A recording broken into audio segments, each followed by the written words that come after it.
सुस्वागतम। आज मातृभाषा कालांश को समस्त को स्वागत। पिला माने गत कालांश रे आमे गुरु शिष्य संपर्क जहाँकि शत्रुघ्न नाथ द्वारा रचित ए प्रबंधर किछि अंश पाठ करथिले एवं जानिथिले जे जणे गुरुଙ୍କ प्रति निष्ठापर एवं समर्पण भाव रहिबा जड़े शिष्यर प्रथम कर्तव्य। ता द्वारा विद्या प्रति तार श्रद्धा होइथे एवं शिष्य हेउछि शिक्षार केंद्र एवं शिष्य गुरु परायण हेबा उचित, गुरु शिष्य परायण हेबा उचित एवं उभय विद्या परायण हेबा उचित एवं जे विद्या की सेवा परायण हेबा उचित। तो गत कालांश आम जहाँ पढ़ी से विषय मु किछि प्रश्न तुम मान पचारुछि तार उत्तर देबा पई चेष्टा करिबा। ताहले प्रथम प्रश्न, शिष्य केउ केउ गुणर अधिकारी हेबा उचित?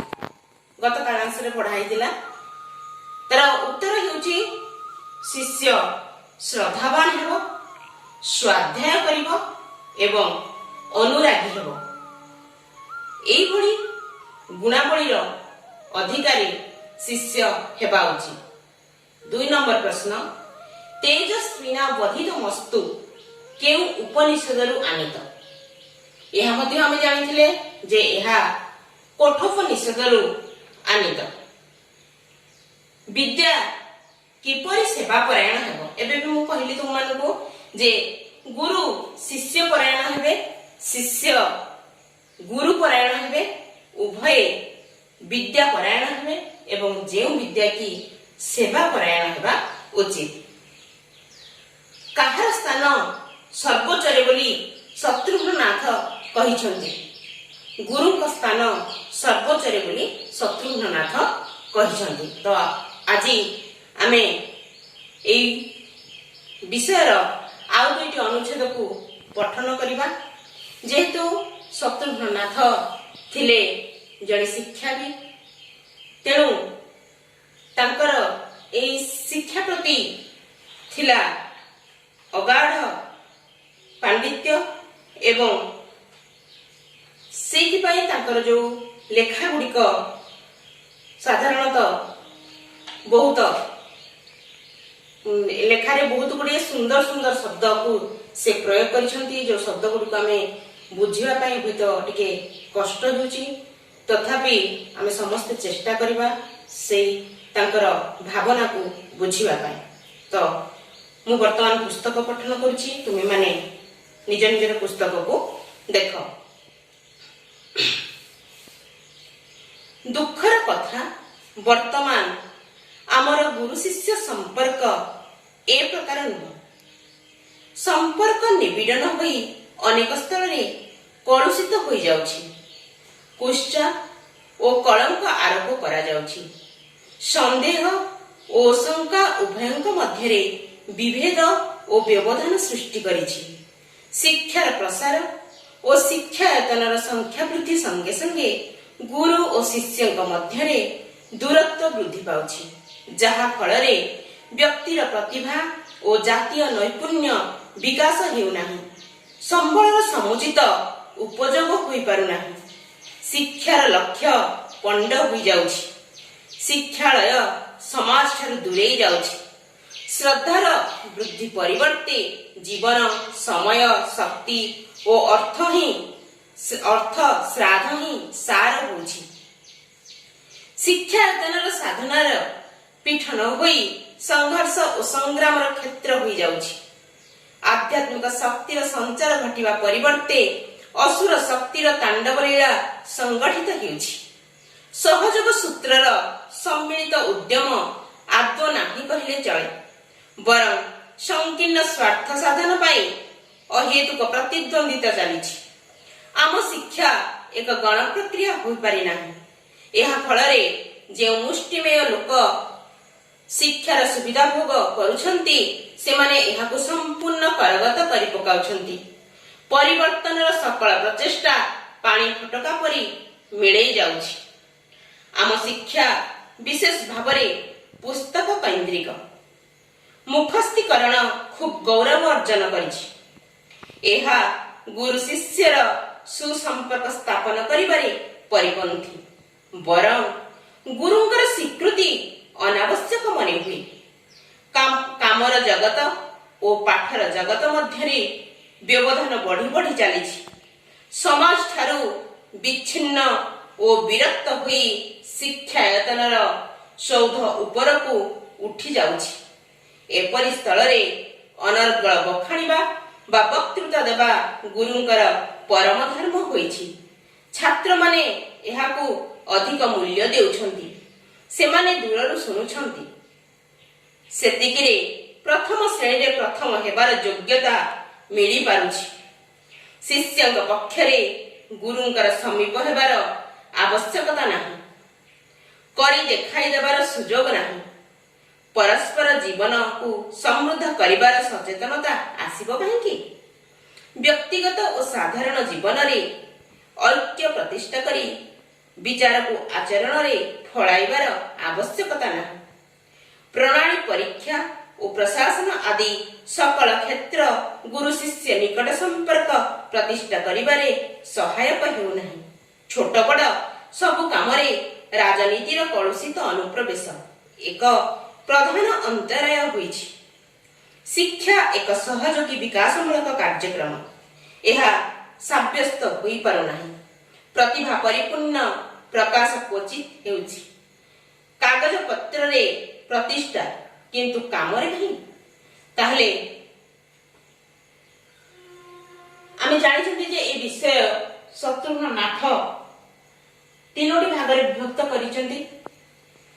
पूर्वरु किपरि शिक्षा प्रणाली थिला एवं वर्तमान शिक्षा प्रणाली एवं भविष्य जो शिक्षा प्रणाली हेबो से विषय रे शत्रुघ्ननाथ आलोचना करछन्ति बा आलोकपात करछन्ति।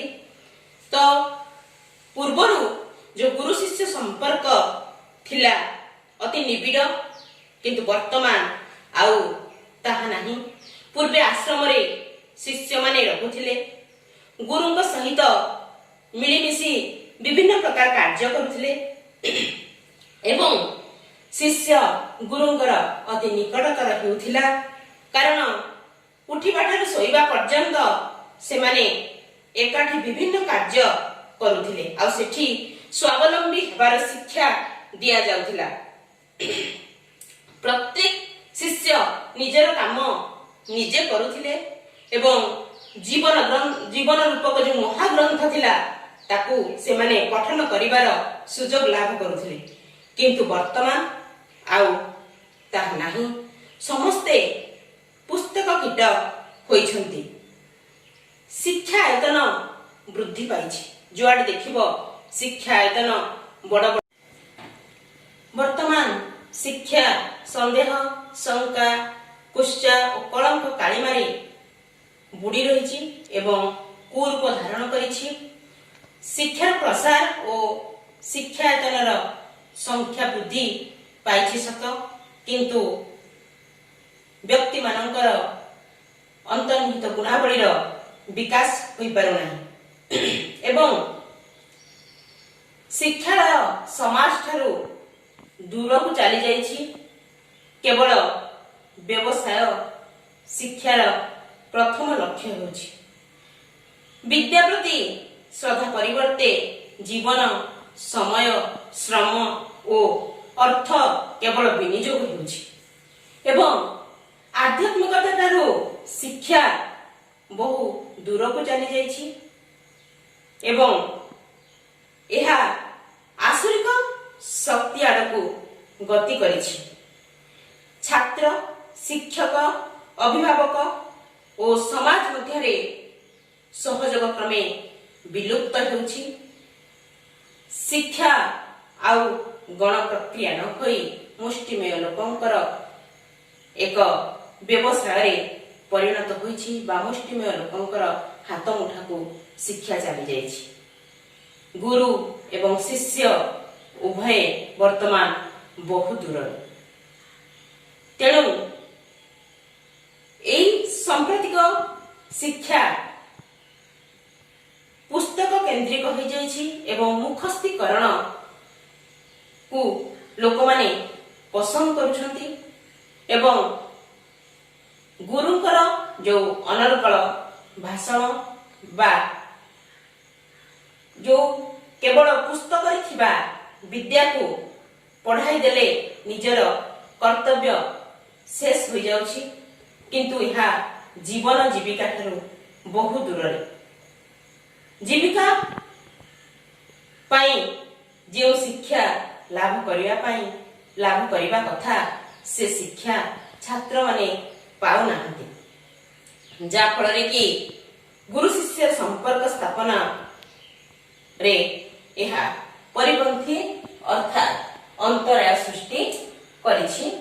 ପରିପନ୍ଥୀ ଅର୍ଥାତ୍ ବିରୋଧୀ ବା ଏହା ଅନ୍ତରାୟ ସୃଷ୍ଟି କରିଛି ବୋଲି ଲେଖକ କହିଛନ୍ତି।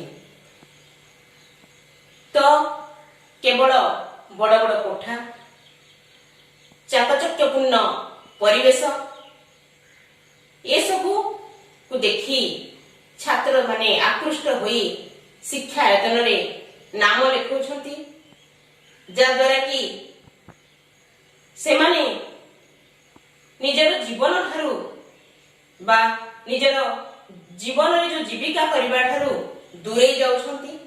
କେବଳ ଅର୍ଥ ଉପାର୍ଜନ ଆଶାରେ ବିଭିନ୍ନ ପ୍ରକାର ସୁନାମଧନ୍ୟ ଅନୁଷ୍ଠାନ ଗୁଡ଼ିକରେ ନାମ ଲେଖାଇବା ପାଇଁ ଗୋଟିଏ ଗୋଟିଏ ପ୍ରତିଦ୍ୱନ୍ଦିତା ଚାଲିଛି, ଯାହାଫଳରେ କି ଯେଉଁ ଶିକ୍ଷା ପ୍ରଣାଳୀ, ପରୀକ୍ଷା, ପ୍ରଶାସନ ଆଦି ସକଳ କ୍ଷେତ୍ରରେ ଗୁରୁ ଓ ଶିଷ୍ୟ ସମ୍ପର୍କ ପ୍ରତିଷ୍ଠାରେ ସହାୟକ ହୋଇପାରୁନାହିଁ ଏବଂ ସବୁ କ୍ଷେତ୍ରରେ ରାଜନୀତିର ଯେଉଁ କଳୁଷିତ ଅନୁପ୍ରବେଶ ହୋଇଛି, ରାଜନୀତି ସବୁ କ୍ଷେତ୍ରରେ ପ୍ରବେଶ କରିବା ଦ୍ୱାରା ଏହା ଶିକ୍ଷା କ୍ଷେତ୍ରରେ ପ୍ରଧାନ ପ୍ରତିବନ୍ଧକ ସୃଷ୍ଟି କରିଛି ବୋଲି ଲେଖକ କହିଛନ୍ତି। ତେଣୁ ଶିକ୍ଷା ପାଇଁ ସମସ୍ତଙ୍କର ସହଯୋଗ ଆବଶ୍ୟକ। ଶିକ୍ଷାର ଉନ୍ନତି ପାଇଁ ବା ଶିକ୍ଷାର ବିକାଶ ପାଇଁ ବର୍ତ୍ତମାନ ସଚେତନତା ଆବଶ୍ୟକ ଅଛି। ନିଜର ଜୀବନ ଜୀବିକା କରିବାର ପନ୍ଥା ଶିକ୍ଷା ଆୟତନରେ ଶିକ୍ଷା ଦେବା ପାଇଁ ବର୍ତ୍ତମାନ ଯୁଗରେ ସମସ୍ତେ ପ୍ରଚେଷ୍ଟା କରୁଛନ୍ତି। ତେଣୁ ଏଠାରେ ଶତ୍ରୁଘ୍ନନାଥ ଏଇ ଯେଉଁ ବର୍ତ୍ତମାନ ଶିକ୍ଷଣ ବ୍ୟବସ୍ଥା କିଭଳି ଭାବରେ ଭବିଷ୍ୟତରେ ପରିବର୍ତ୍ତନ ହୋଇପାରିବ ସେ ବିଷୟରେ ମଧ୍ୟ ଆଲୋଚନା କରିଛନ୍ତି। ତ ଏ ତ ଥିଲା ବିଷୟକୁ ଆମେ ବୁଝିଲେ ଯେଉଁ ଦୁଇଟା ଅନୁଚ୍ଛେଦ।